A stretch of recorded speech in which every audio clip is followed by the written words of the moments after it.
Gente, primeiro, permitam-me agradecer profundamente aos 400, aos organizadores desse evento, pelo convite, pela possibilidade de estar aqui junto destes amigos, numa conferência tão significativa. Eu não sei vocês, mas eu me sinto profundamente emocionada, porque a ciência é um braço de Deus na Terra. É a misericórdia de Deus se fazendo presente, e eu escutei todas essas palavras hoje e me sinto tomada por um sentimento de profunda esperança. Esperança numa medicina que vai olhar o homem como ser integral que vai descobrir a alma da matéria, e num mundo de tantas doenças, de tantos desequilíbrios, de tantos desafios e dores, é muito importante a gente estar numa conferência como essa. Então, para os centros de Orlando, para os organizadores, meus parabéns e a minha gratidão a vocês também pelo trabalho que fazem, a nossa imensa gratidão. As perguntas são muitas, me deram 10 minutos para organizar 50 perguntas, isso não foi muito legal.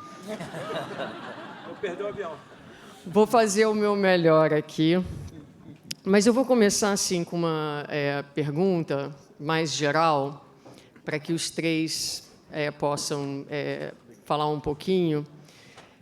Haroldo começou trazendo para a gente a questão da aliança entre a ciência e a religião, e comentou que, às vezes, a ciência ela meio que entra no campo da religiosidade, a religiosidade no campo da ciência. Falou, adorei a analogia em torno da questão do casamento, né? Tem que ter um outro. Então, eu pergunto a vocês três, começando com você, Haroldo, o que seria um casamento saudável entre ciência e religião? Não, eu acho que a primeira coisa é a gente entender as limitações e o objetivo de cada uma. A ciência está interessada na investigação do elemento material. E, para isso, ela precisa observar uma metodologia e um rigor. E o que a gente percebe? Eu comento isso muito com o Rafa, com quem, por ser meu orientador, tem um contato muito grande, mas agora quero estabelecer também com o Frutuoso, esse diálogo permanente. O que a gente observa? Às vezes, a gente vai para a área da ciência ou conversar com um cientista com uma certa ingenuidade. O Kardec uma vez escreveu algo que é muito interessante. A ciência caminha vagarosamente, porque o trabalho da ciência é um trabalho de montar quebra-cabeça. Ela não está interessada em olhar a imagem do quebra-cabeça montado, porque ela precisa encaixar, ela precisa entender o mecanismo. Como que é feito?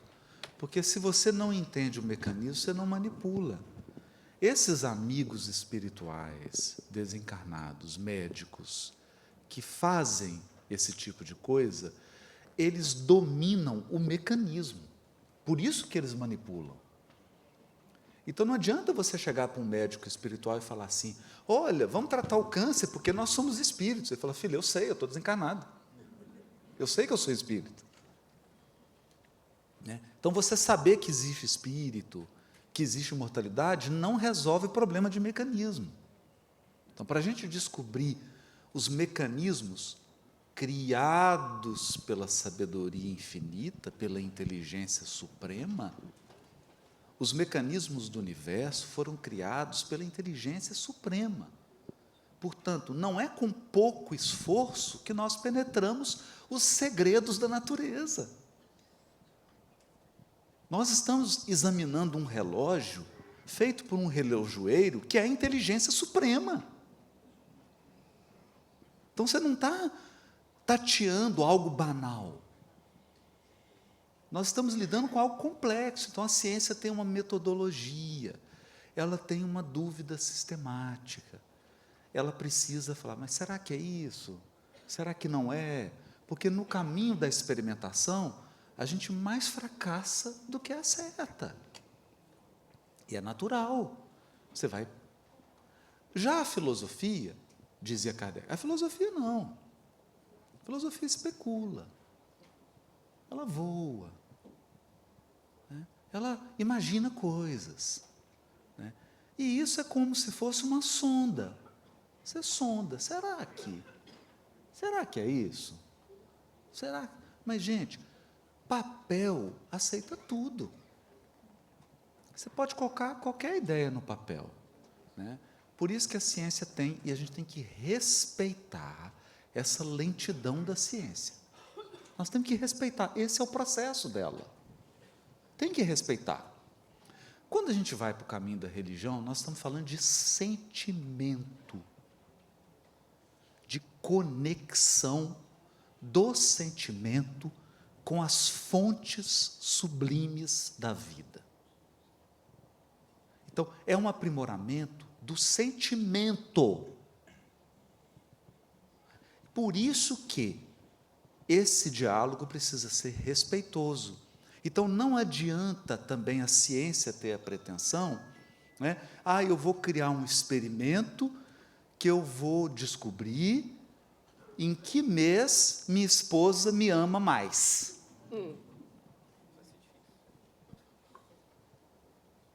Então, nem tudo é objeto de mensuração.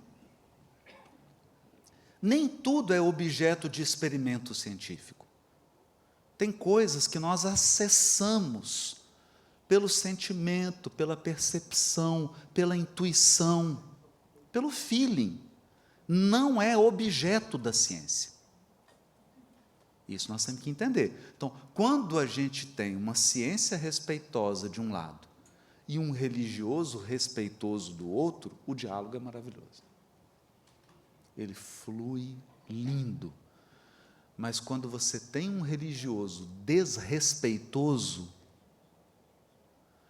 e o cientista desrespeitoso, é uma conversa de crianças mimadas. Feio de ver.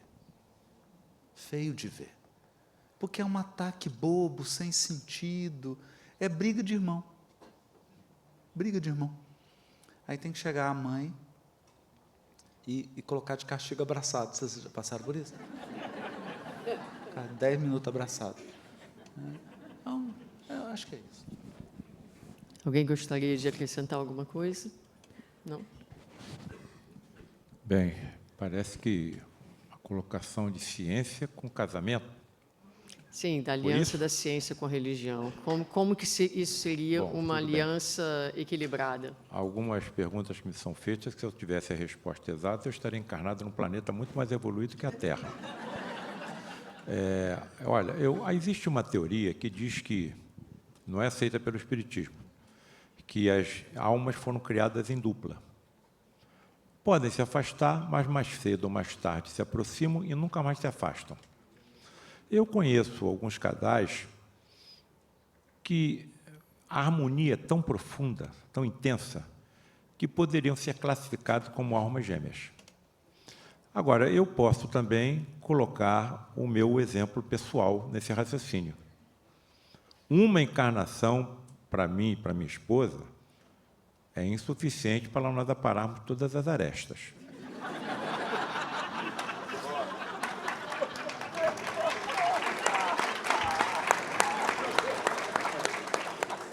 E vou até um pouquinho mais longe agora. Eu espero que vocês se contenham. Vocês viram quantos fenômenos foram colocados na minha frente na atual encarnação. Diante de tudo que eu estava vendo, eu só poderia ter casado com 2 mulheres. Uma psicóloga e uma psiquiatra. Casei com uma psicóloga. Olha, eu estou dando um exemplo pessoal. Eu tenho para fazer o que eu estou fazendo, cirurgião, professor, escritor, palestrante, músico, dançarino. Eu tinha que ter uma retaguarda toda montada. E me parece que a espiritualidade colocou essa retaguarda para que eu estivesse hoje aqui com vocês. Então, o acaso não existe. Nós não estamos com os companheiros que estamos hoje por acaso. São os companheiros que se transformarão, digamos, numa alma gêmea? Não sabemos. Aconteceu alguma coisa lá atrás que dificultou o nosso relacionamento? Os livros do André Luiz estão repletos desses exemplos. Alfredo e Ismalha, lá do livro Missionários. Mensageiros. É um exemplo para isso, que nós podemos... não é fácil, numa existência completa, eu estou falando pessoalmente, de nós pararmos todas as arestas. Agora, eu vou continuar. Agora estou com um problema. Na próxima encarnação, ela quer reencarnar na Áustria e ser pianista. Vai tocar piano 8 horas. Eu vou reencarnar na Estrada da Boiúna, no Jacarepaguá, dentro lá de Frei Luís. Então, vamos ver aonde que isso vai nos orientar. Agora, todos nós fomos criados para sermos perfeitos. E todos nós, e os nossos companheiros também, e as nossas companheiras também. Então, vamos continuar nessa evolução. Estou casado há 44 anos, hein? Ninguém aqui tinha nascido. 44 anos.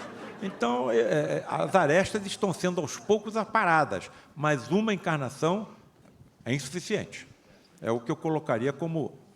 E assim nós seguiremos também muitas encarnações ajeitando as arestas entre ciência e religião. Vamos passar, então, agora para o Dr. Rafael.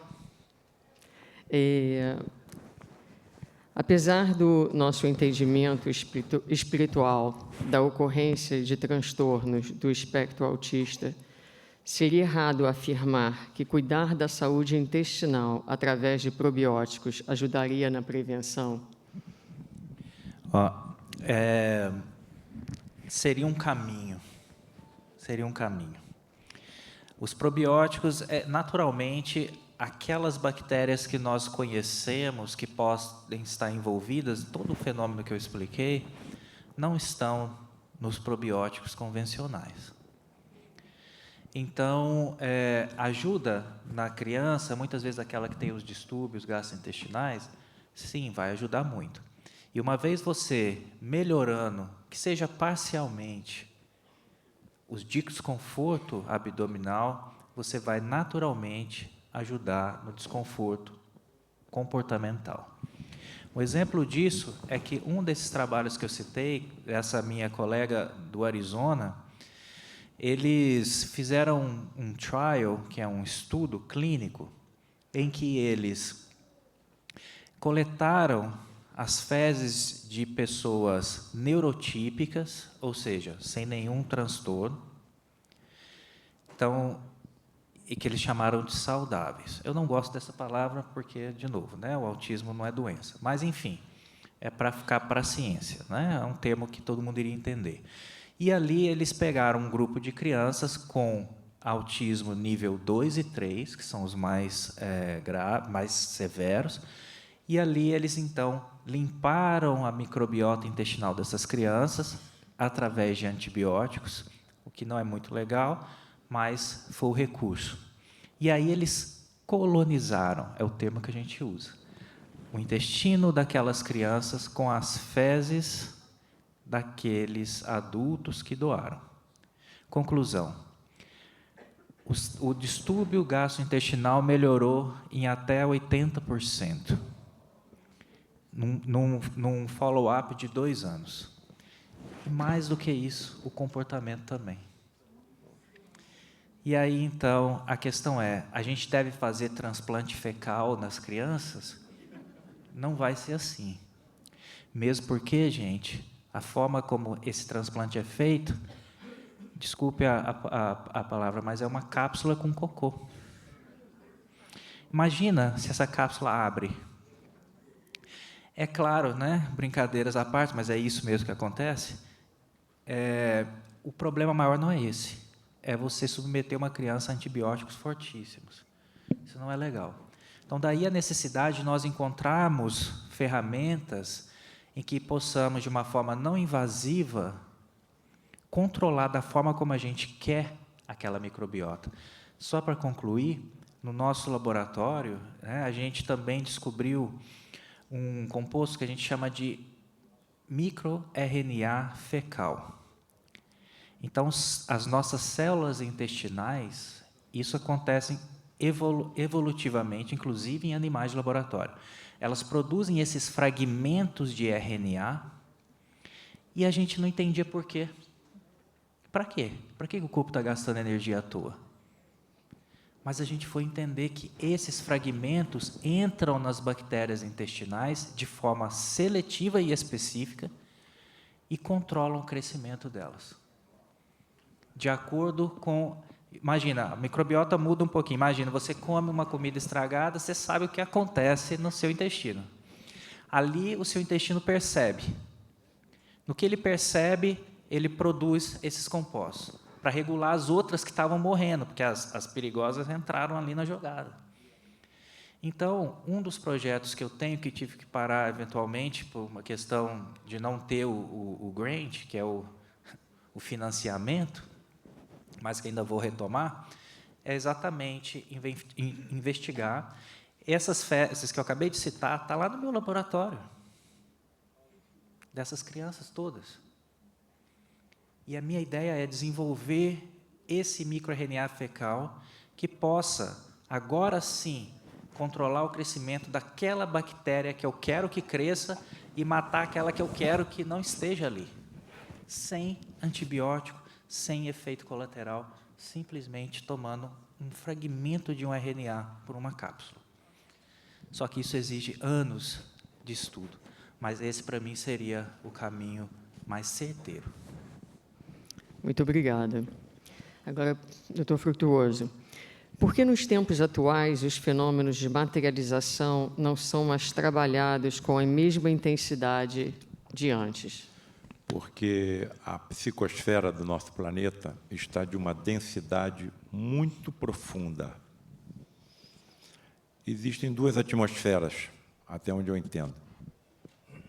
Uma atmosfera material, ventos, tufões, luz solar, tudo isso que nós sabemos. Mas existe uma segunda, a psicosfera, que é a soma das energias mentais dos espíritos encarnados e desencarnados daquele planeta. Olha, qual seria a psicosfera de um planeta onde são praticados por ano aproximadamente 100 milhões de abortos criminosos? 100 milhões de abortos criminosos. Ocorreu um episódio lá na Argentina, há pouco tempo, muito triste. Uma jovem, Maria Del Valle, comandou um processo de legalização do aborto na Argentina, com 21 anos de idade, e conseguiu. No dia 30 de dezembro de 2020, foi assinado a legalização do aborto na Argentina. Parece que mais de 200 mil já foram realizados. E essa jovem, aos 23 anos, engravidou, procurou um juiz e conseguiu uma autorização para realizar um aborto. Aonde foi feito o aborto? No hospital público. Quem fez esse aborto? Contraiu uma infecção fulminante e desencarnou. Como está ela agora? Chega em casa, bota lá, Maria Del Valle no Google. Qual será a psicosfera do planeta onde 2 dos maiores comércios são de armas e de drogas? Qual será a psicosfera de um planeta onde, no momento, estão acontecendo 28 movimentos de guerra? Nós só estamos sabendo da Ucrânia e só estamos sabendo da faixa de Gaza. A psicosfera de um planeta com essa magnitude vai permitir que tal fenomenologia ligada aos efeitos físicos possa ser comum? Se essa energia está dentro de todos nós, o que um terrorista não faria com essa energia? O que um fundamentalista não faria com essa energia? Então, não chegou o momento. Estão nos mostrando lampejos, clarões, lá no horizonte, do que será, em relação à minha vertente, a medicina do futuro. Agora, essa tecnologia, essa energia, pode ser utilizada em outras frentes, como capturas ou recuperação de objetos históricos, documentos históricos. Olha, eu escrevi um livro chamado Alienígenas ou Médias. Tu não vai acreditar. Estou sentado na sala da minha casa assistindo a televisão. É isso que acontece comigo. Isso acontece comigo, cara, eu não entendo. Estou assistindo televisão. Sabe o que eu estou assistindo? Um documentário chamado Alienígenas do Passado. Muito bem, estão falando sobre o quê? a construção da pirâmide de Gizé, a mais alta construção humana até a Torre Eiffel, a pirâmide de Gizé. Foram colocados ali 2.300.000 blocos de pedra, pesando entre 6 e 80 toneladas, que foram recolhidos de uma pedreira localizada a 900 quilômetros há 4.000 anos antes de Cristo. Não se conhecia ferro nem roda. Botou 100 e tantos blocos de pedra por dia, e ao longo de 20 anos. E aí eu estou assistindo. E aí eles dizem o seguinte, olha, a probabilidade maior de que isso tenha acontecido é realmente auxílio de tecnologia alienígena. Não sou contra, existe vida em todo o universo. E aí o apresentador fala o seguinte, encontraram-se alguns afrescos em túmulos antigos do Egito, informando que os construtores sabiam como colocar uma estranha substância branca por baixo das pedras e elas eram, então, facilmente elevadas e transportadas. O que vocês acham que aconteceu comigo? Pô, isso é ectoplasma, cara. Eles estão dizendo, eu vou escrever outro livro, alienígenas. Foi isso. Nós estamos em família, eu estou falando com os meus familiares, com meus entes queridos. Eu vou escrever outro livro, alienígenas ou médiuns? A mediunidade era muito conhecida no Egito Antigo, quem mandava no país era o sacerdote, não eram os faraós.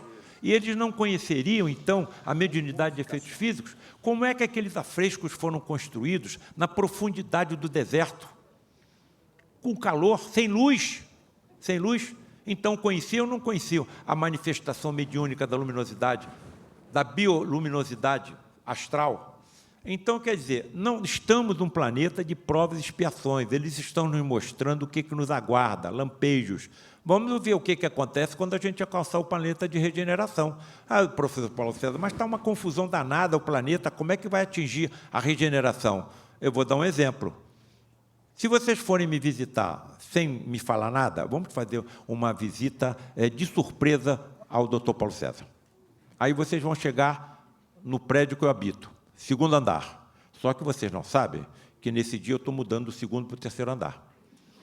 Como é que vocês vão encontrar o meu apartamento? Todo revirado.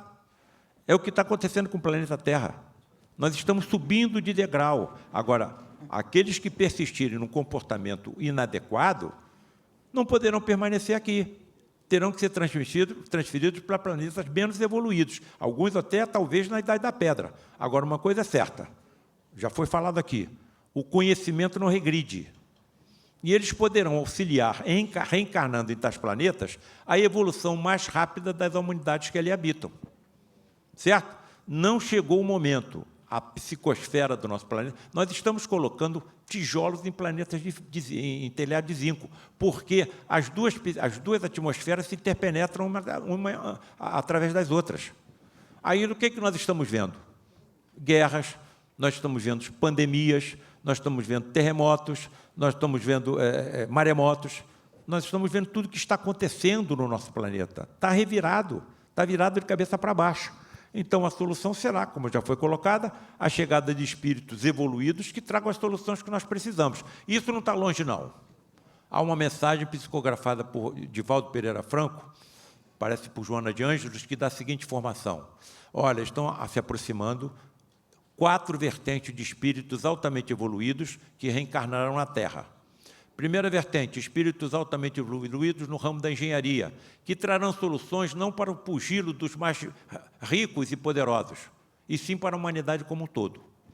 Espíritos altamente evoluídos no ramo das artes. Nós estamos vendo crianças com 2, com 3, com 4 anos executando sinfonias no piano. Aonde aprenderam? Na barriga da mãe? Terceira vertente, espíritos altamente evoluídos no ramo da justiça. Veja como isso é importante ao país que nós habitamos, não aqui, mas aonde eu habito. E a quarta vertente, que eu considero a mais importante de todas. Espíritos altamente preparados e evoluídos no ramo da mediunidade. Somos 7%, e quando formos 20%, 30%, 40%, os cientistas vão ter que se voltar para isso, porque terão médiuns em suas casas, seus filhos serão médiuns. Então, nós estamos no caminho, isso tudo vai ser resolvido. Nós estamos sob o governo de um Cristo planetário chamado Jesus. Vou pegar um gancho nessa sua última fala, então. Há duas perguntas aqui para o Haroldo que eu vou tentar colocar em uma, que fala exatamente da chegada desses novos espíritos, dessa nova geração. Como será, como você pensa que será essa chegada em face, primeiro, da superficialidade da geração atual nas redes sociais, na realidade virtual, nesse imediatismo que a gente vê? E, por um outro lado, estão os pais desse momento preparados para receberem estes espíritos? Então, com a chegada deles, são duas perguntas distintas. Uma falando dessa nova geração chegando e encontrando esse estado atual de coisas virtual, imediatista, e essa geração que a gente vê atualmente. E outro é se a humanidade está preparada, se os pais estão preparados para receberem essa nova geração de espíritos. Olha, não é por acaso que a providência divina escolheu o lar para ser o berço da regeneração planetária. É através dos nascimentos, através da maternidade, da paternidade, do lar, que nós vamos assistir à regeneração por um motivo muito simples, muito simples. Ninguém resiste ao amor. E quando nascem seus filhos, é uma coisa indescritível. Esse laço aí, paternidade e maternidade, é algo que a gente não consegue explicar. Mesmo os seres mais imperfeitos são capazes de um amor acima do seu grau evolutivo. A gente sabe disso. Mesmo sendo imperfeito, você ama, às vezes, com perfeição. Então, é pelo amor. Imagine esses seres dotados de muito amor chegando nesses lares. Eles transformam pelo amor, da maneira mais simples possível, como tem que ser. Outro aspecto que a gente não pode perder de vista. Durante mais de 50 anos, nós temos acessado uma literatura espírita que vem das mãos de diversos médiuns, Francisco Cândido Xavier, Divaldo, Zilda Gama e tantos outros, grandes médiuns psicógrafos, que narravam quadros deprimentes no mundo espiritual. Quem aqui teve a oportunidade de ler a série Manuel Filomeno de Miranda, a série André Luiz e outras obras, é capaz de se lembrar das descrições feitas por esses espíritos do mundo espiritual. Quem aqui leu, por exemplo, o livro Libertação, que eu vou tomar aqui como um exemplo, de vários outros, eles descrevem regiões do umbral, regiões próximas da crosta, onde nós tínhamos espíritos em estado de licantropia, com o perispírito deturpado, tendo uma regressão com forma de animal. Nós tínhamos espíritos ovoides, onde o perispírito perdeu a forma. Nós tínhamos os quadros mais deprimentes. O que a gente percebe dando uma olhada? Só você olhar. O umbral, passar o ozônio, está purificado. Já é regeneração no mundo espiritual. Encarnou todo mundo.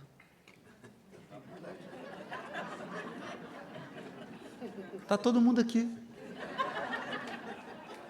Está todo mundo. Então, os desequilíbrios que nós estamos percebendo, e veja, eu preciso posicionar muito bem essa fala, porque eu não quero que essa fala seja usada para questão de preconceito. Não é de preconceito, isso explica. Não tem nada a ver com orientação sexual, identidade, não tem nada a ver com isso. Nós estamos falando de desequilíbrio. Desequilíbrio total, emocional, psíquico, físico. Nós estamos falando de desequilíbrio. Está generalizado. Generalizado. O que nós estamos percebendo? Uma volta da ideias de barbárie. De barbárie. Nós estamos vendo pessoas que pareciam ser inteligentes, defendendo ideias que nós estamos tentando abandonar há 5.000 anos. Xenofobia, fé cega, um egoísmo voraz, um apego. Gente, eu não tenho nenhum problema com dinheiro. Se quiser que eu passo meu Pix para vocês, nenhum problema. Mas o apego desvairado ao acúmulo, né? Um desrespeito ao outro. Desrespeito ao outro. Então, isso tudo é sinônimo de quê? Daquilo que os Espíritos nos falaram. Seria dada uma oportunidade de encarnar. Por quê, gente? Por quê? Eu sempre digo, se fosse para você ser tão espiritual como você está querendo ser, você não tinha encarnado. Você encarnou para materializar. Materializar propósitos, materializar ideias do bem, materializar virtudes. Por quê? Tem uma hora que não adianta colecionar receita, você tem que ir para a cozinha. Tem que fazer. Então, nós encarnamos para fazer, para pôr a mão na massa. Então, a oportunidade é dada a todos. E veja, mas a pessoa está se perdendo. Calma. Existem vicissitudes da vida corporal. Envelhecer, adoecer, perder entes queridos, são vicissitudes que tocam o coração. Então, por mais que a gente não perceba, por mais que você olhe e fale, mas meu Deus, esse é um indivíduo criminoso, você não sabe onde a dor vai tocar. Ele está encarnado. Ele está encarnado. Nós não entendemos os mecanismos. Não vamos menosprezar a inteligência divina. A inteligência divina tem meios de nos alcançar que a gente não faz ideia. Então, todos estão sendo sensibilizados. E nós, os que amamos o bem e que já desejamos que o bem prevaleça, precisamos ser mais inteligentes na prática do bem. Esse é o ponto. Porque o bem é muito tímido. Os Espíritos falam isso. O mal, eles falam, é intrigante e ousado. Então, o bem precisa criar estratégias ousadas, intrigantes do bem, com as ferramentas do bem. Então, nós precisamos desenvolver também inteligência para resolver problemas, para resolver uma série de coisas. É isso que nós estamos sendo desafiados, né? A pavimentar caminhos, a criar soluções e a valorizar o bem, porque nada melhor do que o mal para a gente valorizar o bem, né? Então, hoje, eu tenho certeza, todo mundo aqui se toca, um ato de gentileza, está tão raro, que quando alguém é verdadeiramente gentil com você, acolhedor, te toca. Então, é esse o ponto. Está tudo certo e foi descrito. Agora, nós temos que ter paciência, porque os processos educativos de Deus são assim. 100 anos equivalem a uma semana. 100 anos. 100 anos. Quando você assusta, você acorda e fala, vou fazer 54. Aí você acorda de novo, vou fazer 70. Você acorda de novo, está vendo os familiares todos que já foram.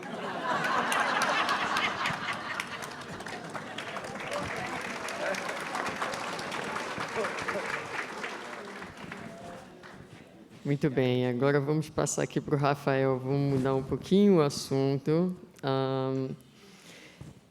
Eu escolhi essa pergunta até porque nós tivemos uma conversa durante o almoço e achei que seria bem bacana, dada a sua experiência.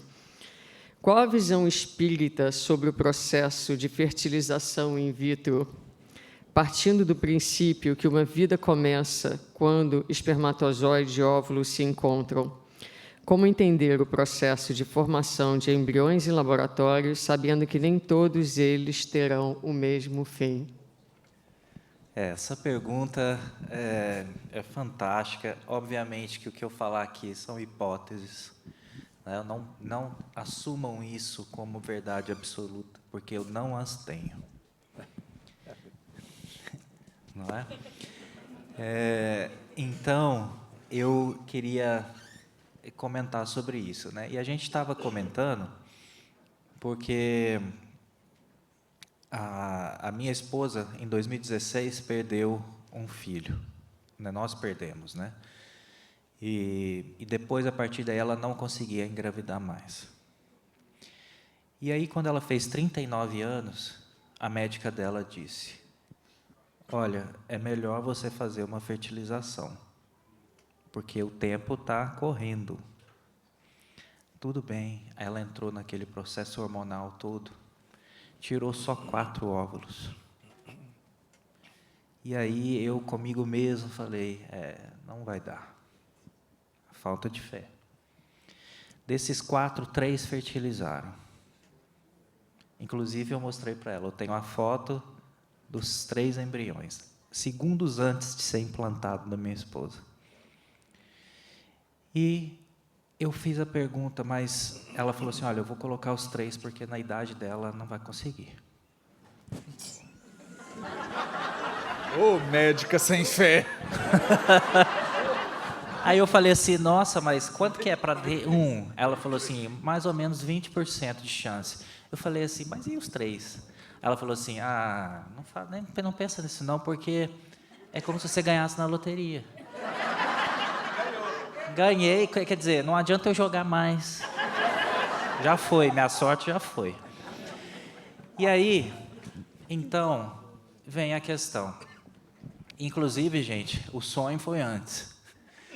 Antes, assim, depois que implantou esse sonho que eu contei, depois que implantou os 3, a nossa ideia é, o que funciona de primeira? Mas não tinha. Mas, enfim, e aí foi quando eu sonhei e falei para ela dos 3. Mas aí, o que é a questão da fertilização in vitro?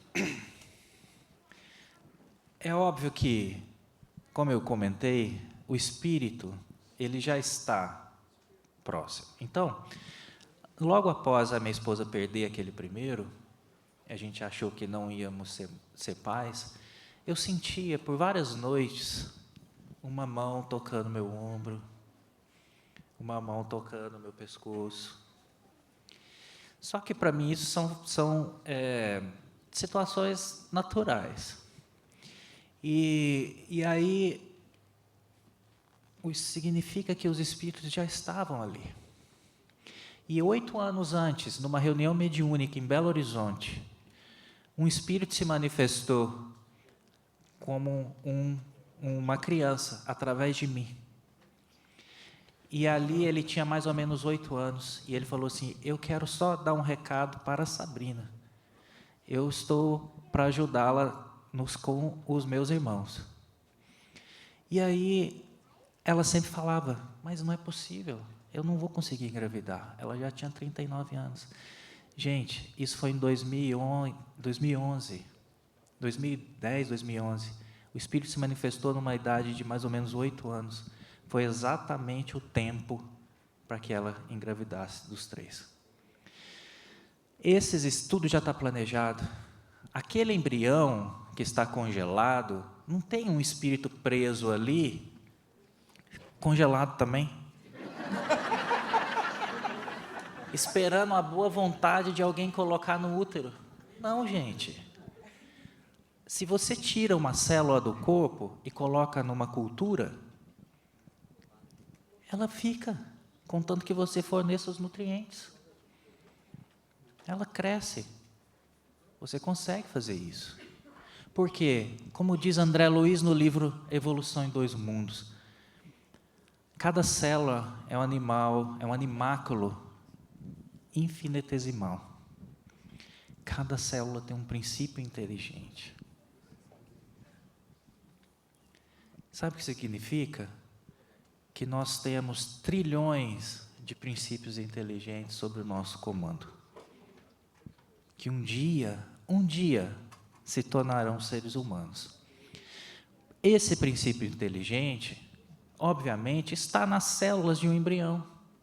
Só que por que ele não fica crescendo? Se você tirar ele do freezer, fica no nitrogênio líquido, a menos 120, 80, sei lá, 150 graus. Se você tirar ele dali, ele vai virar um ser humano? Não. Mas na hora que você colocar ele no útero de uma mulher, aquele espírito designado inicia o processo de desenvolvimento daquele embrião. A vida, então, se faz. É basicamente isso. É uma hipótese, gente. Mas acho que faz sentido, né?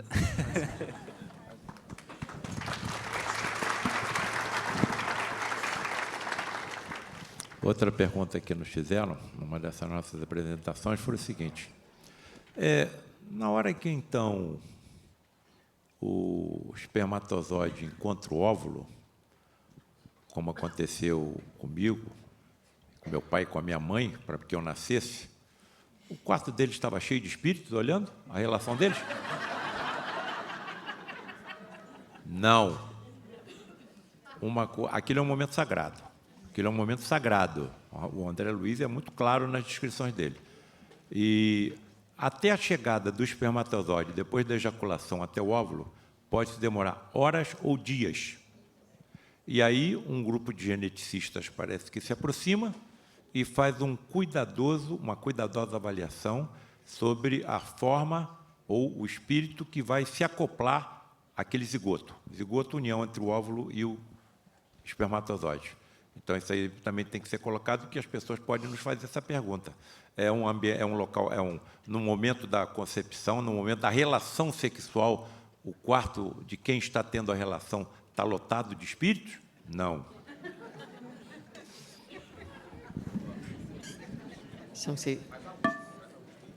Uma mais? Então, para terminar, né, a gente gostaria de ficar aqui conversando por muito tempo. Você mas vai eu vou fazer deixar. outra pergunta? Oi? Vai fazer mais alguma pergunta? Vou. Tá bom. Porque eu tenho uma informação preciosa para todos nós. Ah, sim, não. Vamos encerrar com a sua informação preciosa. Amigos. Perdão. Eu gostaria só de pedir a vocês, né, para a gente encerrar, e aí o doutor Frutuoso pode fazer a final, mas em termos de ciência, espiritualidade, equilíbrio, paz, esperança, o que vem no seu coração quando você escuta essas palavras e o que você gostaria de dizer para esse público antes da gente encerrar? Pode ser você, depois o Haroldo, e a gente vai nessa ordem. Bom, eu acho que é uma pergunta muito difícil. Eu achei que fosse fácil. Se eu soubesse, eu não estava encarnado. Mas, gente, eu acho que, dentro do tema que eu comentei, a vida, quantas criancinhas eu vi aqui hoje? Quantos espíritos, que espíritos são esses? Quem são esses? Quando minha esposa chegou para a médica, rapidamente falou, estou grávida. Ela, parabéns. Não. Ela falou assim, você quer tirar um? Foi a primeira pergunta. Depois eu fui para um médico um obstetra super famoso no Brigham, que é onde eu trabalho, um hospital vinculado a Harvard. Ele disse: você quer tirar uma? Porque vocês não vão conseguir. Vocês têm 3 filhos. 3. A chance de um deles vir com síndrome de Down é 1 em 16, pela idade da sua esposa. Eu aconselho você tirar. Eu falei assim: não tiro. Não tiro, porque vai vir do jeito que tem que ser. Então, vamos amar nossas crianças. Vamos ajudar evangelizadores, o meu carinho, o meu amor, porque eu fui evangelizador por um dia, não consegui. Não consegui.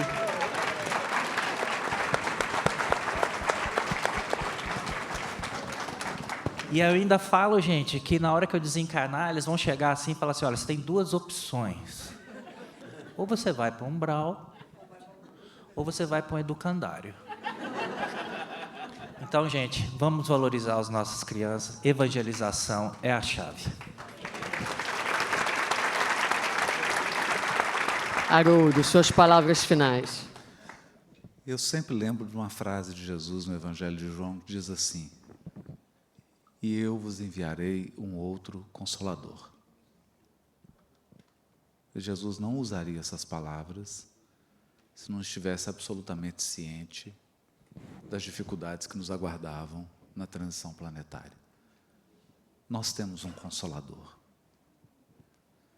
É importante a gente não banalizar isso. Muitas pessoas se aproximam de mim e dizem assim: se não fosse a doutrina espírita, eu teria enlouquecido. Eu teria feito bobagem. Eu não estaria mais aqui. Eu não estaria persistindo. Nós temos um Consolador. Ele não só nos esclarece, ele nos conforta, ele toca os nossos corações. É importante a gente entender isso. Mas um Consolador não seria enviado se o processo fosse fácil. O processo é difícil, nós vamos passar por ele. E eu termino com uma frase de Jesus, está no livro Boa Nova. Ele disse para Levi, na sequência, ele disse assim: Levi, quem governa o mundo é Deus. E eu não teria vindo ao mundo se não tivesse a certeza absoluta da vitória.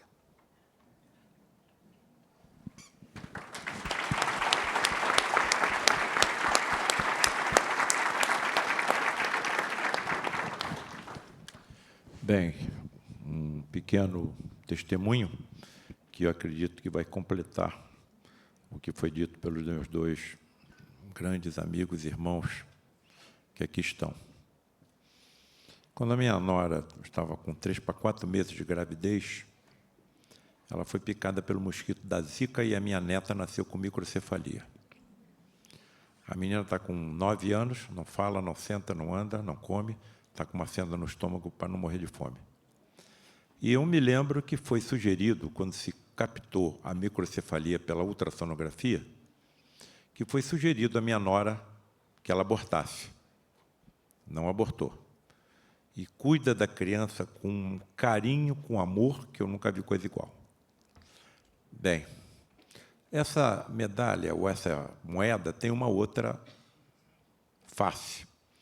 Pesquisadores da USP pensaram o seguinte: se esse vírus ataca a célula-tronco neuronal, o que aconteceria se nós injetássemos esse vírus em tumores malignos que acometem cérebro, principalmente de crianças, como o astrocitoma, e que também tem célula-tronco tumoral? Instalaram um desses tumores no crânio ou no cérebro de ratos, a doença evoluiu, deu metástases ósseas e injetaram nos animais o vírus da Zika. Ele eliminou todas as células cancerosas e poupou todas as células normais. O mesmo vírus que está causando a microcefalia da minha neta e de mais de 4.000 crianças, que só restam 1.400 ainda encarnadas. Eu acho que esse grupo de espíritos vieram com duas bagagens, uma bagagem kármica e uma bagagem missionária. A bagagem missionária é trazer uma solução para um terrível problema para os nossos neurocirurgiões, principalmente infantis, porque tem que abrir o crânio do paciente, tenta tirar o tumor do cérebro, faz rádio e quimioterapia e a maioria desencarna. O mesmo vírus que causa a microcefalia da minha neta, bem, estamos aguardando os resultados em humanos. O trabalho foi interrompido por causa da pandemia e agora recomeçou. Estamos aí ansiosamente aguardando os resultados em humanos. Tudo indica que vai dar certo.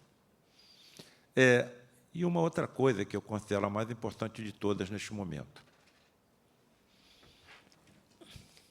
A psicosfera que vocês criaram nesse ambiente, com a educação, pelo carinho, com a recepção que vocês dedicaram a nós, está permitindo que médicos espirituais percorram essas fileiras e cuidem de doenças que nós nem desconfiamos que temos, graças à psicosfera criada nesse ambiente sagrado, nessa tarde.